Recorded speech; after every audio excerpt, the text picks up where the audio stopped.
Welcome to Special Meals. Today, we will be making sweet pongal in an open pot. Let's see how to make it. Take 7 cups of water in a pot. After the water has boiled, let's add the 1 cup raw rice which has been cleaned in water. Now, let's add the 1/4 cup moong dal which has been cleaned in water. If you're making this in a pressure cooker, you only need 4 cups of water. Let's mix this once to avoid burning. Use the same cup you used to measure your rice in for all the other measurements. Some rice would need more water to cook. If it needed extra water, heat the amount of water you're going to add and then add it to the pot. The rice and the moong dal is well cooked in 25 minutes. Now, let's mash it.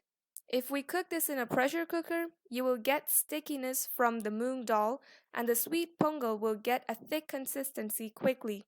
But that won't happen if we make it in an open pot.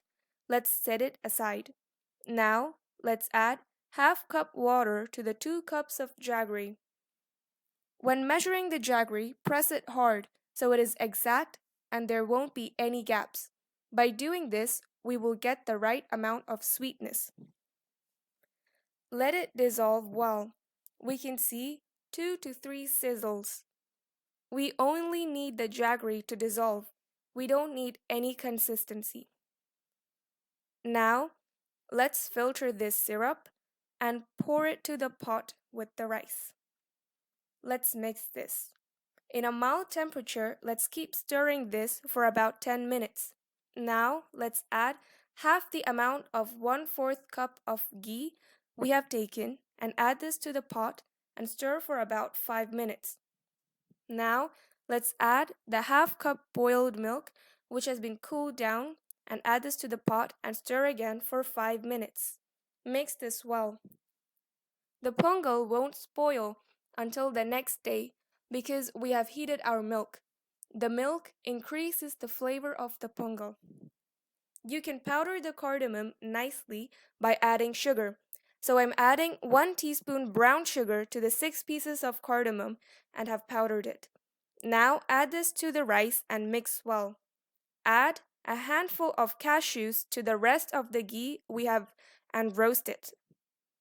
When the cashews changes color, add the raisins or dry grapes together. Let's roast this until the raisins grow in size by absorbing the ghee. Now you can see that this is ready. So let's add this to the rice pot and mix it well. Our sweet pongal is ready now. The pongal will have a little loose consistency now.